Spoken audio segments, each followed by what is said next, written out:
you know, it's big. Your linear momentum conservation, well, your impulse momentum theorem leads to the idea of conservation of momentum.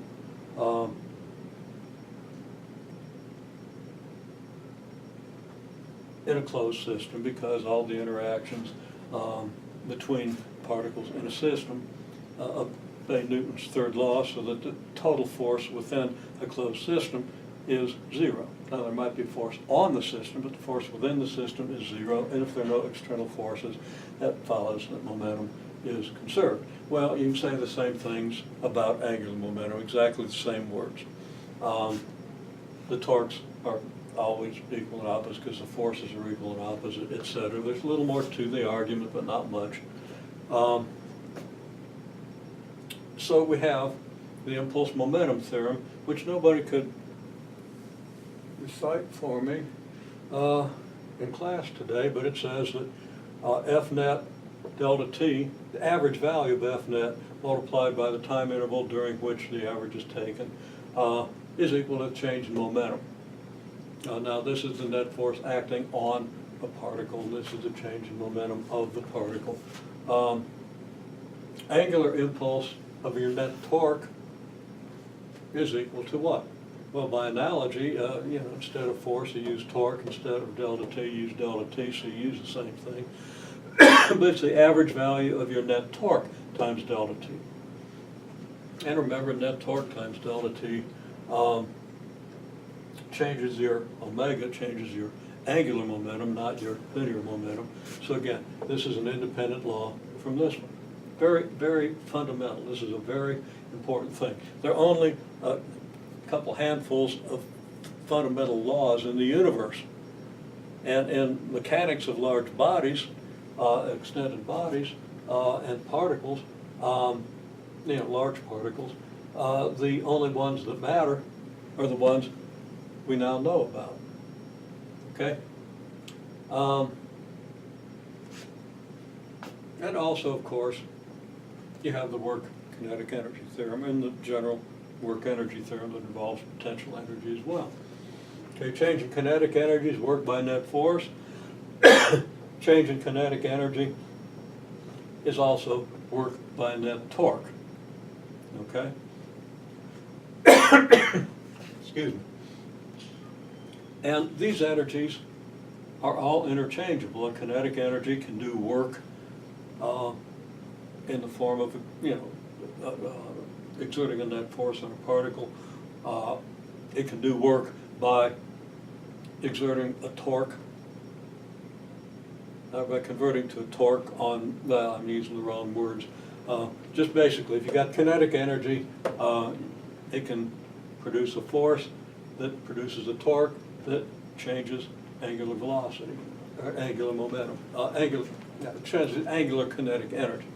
Okay? So all I'm saying here now is that forms of work and energy are interchangeable, and they're not vector quantities. Okay? Not everything that's not a vector quantity is interchangeable, but these are two ideas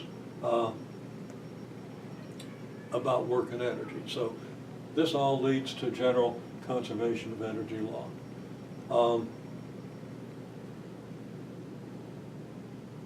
Okay, the other thing that we want to say about this is just that as this impulse momentum theorem, because when two particles interact, they exert equal and opposite forces, so you combine this with Newton's third law, you conclude that in a closed system, where the only forces are interaction forces between, let's say, just two objects, although you can extend it to many objects, that the total momentum before an interaction equals the total momentum after an interaction. Now you can think about a collision. It could also be an electrostatic interaction, and magnetic, whatever. This says that the total momentum before the interaction equals the total momentum after the interaction. Okay, that follows by what I just said from the impulse momentum theorem. Now the impulse momentum theorem, at least for two objects, could also follow from this, but it's much easier to get this from this because I just said it than it is to get this from this. You just try. Okay? So the impulse momentum theorem is fundamental, just as the angular momentum theorem is fundamental, and it says essentially the same thing, but for moments of inertia and angular velocities. Now, up here I use V's for the velocities before collision, U's for the velocities after. You don't want to go there with the Greek alphabet using two different letters, so I use just omega 1I, omega 2I for the initial angular velocities of the two objects, and omega 1F and omega 2F for their final. Instead of changing letters, I just change subscripts. Okay, now this is a framework that accomplishes two things, and let me check the time on my recorder. Oh shoot, I already went over. Well, okay, this will be the second part of a two-part video. And the only disadvantage of this, it's pretty easy to split a video, but it takes quite a bit of time. The program has to chew for a long time to, well, to split the video. Okay, at least the program I have access to. Okay, what I was going to say though is that all of this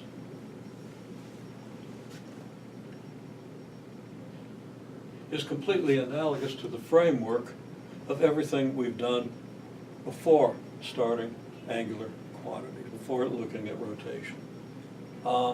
So if you understand everything, and I hope you do because you have a test within the next day,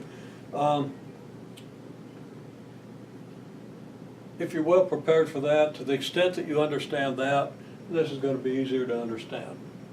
However, once you understand this, you're going to understand that. So whether you totally understand that or not, and usually, you know, I remember my experience, you know, I didn't really understand all that stuff until I had to do it in rotation, and then all of a sudden it just became clear. Okay, oh, so that's how everything relates together, okay? So, you know, many people are going to have the same experience to one degree or another. But once you have this, you know, you have a pretty good picture of the fundamentals of mechanics, and then we're going to build on them with gravitation and simple harmonic motion, and that's pretty much it for the semester.